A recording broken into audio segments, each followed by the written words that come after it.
এনসিপির জুলাই পদযাত্রার খবর জানাতে ভোলায় আছেন সহকর্মী অপূর্ব। অপু, সরাসরি যাচ্ছে তার কাছে। অপু,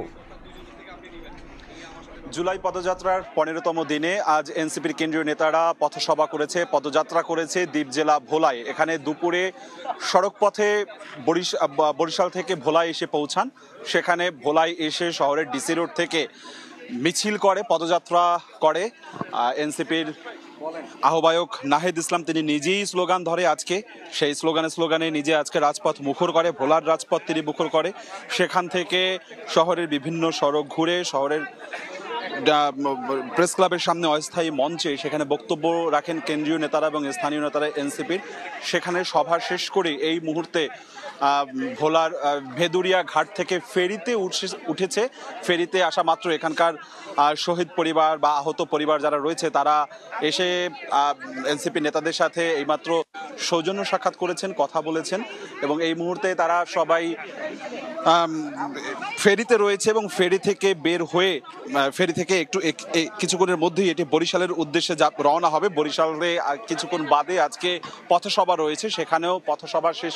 আজকে বরিশালের পথসভার মধ্য দিয়ে বরিশালের দক্ষিণবঙ্গের তাদের যে পদযাত্রা সেটি শেষ হয়ে যাচ্ছে। আজকের এই পদযাত্রার মধ্য দিয়ে দক্ষিণবঙ্গের কার্যক্রম শেষ হয়ে যাচ্ছে। আগামীকালকে গোপালগঞ্জ কার্যক্রম শুরু হবে, যেটি শুরু হয়েছিল উত্তরবঙ্গ থেকে, রংপুর থেকে যাত্রা শুরু হয়েছিল এবং এক এক করে তারা বলছেন যে ৩০ দিনের মধ্যে ৬৪টি জেলায় তারা পথসভা করবে, পদযাত্রা করবে এবং শহীদ পরিবার, আহত পরিবার এবং গ্রামগঞ্জের মানুষের সাথে মিশে তারা তাদের সমস্যা সম্ভাবনার কথা শুনে তাদের রাজনৈতিক ইশতেহার করার ঘোষণা জানিয়েছেন, যেটি আগামীর বাংলাদেশ বিনির্মাণ করবে।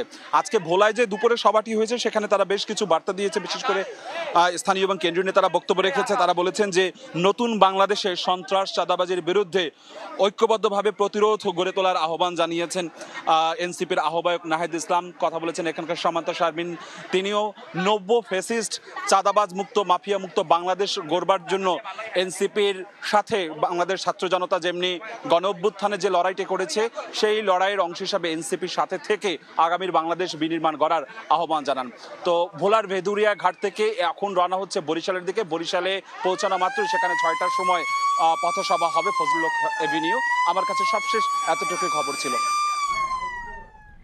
জুলাই পদযাত্রার খবর জানতে সরাসরি যুক্ত ছিলাম ভোলায়।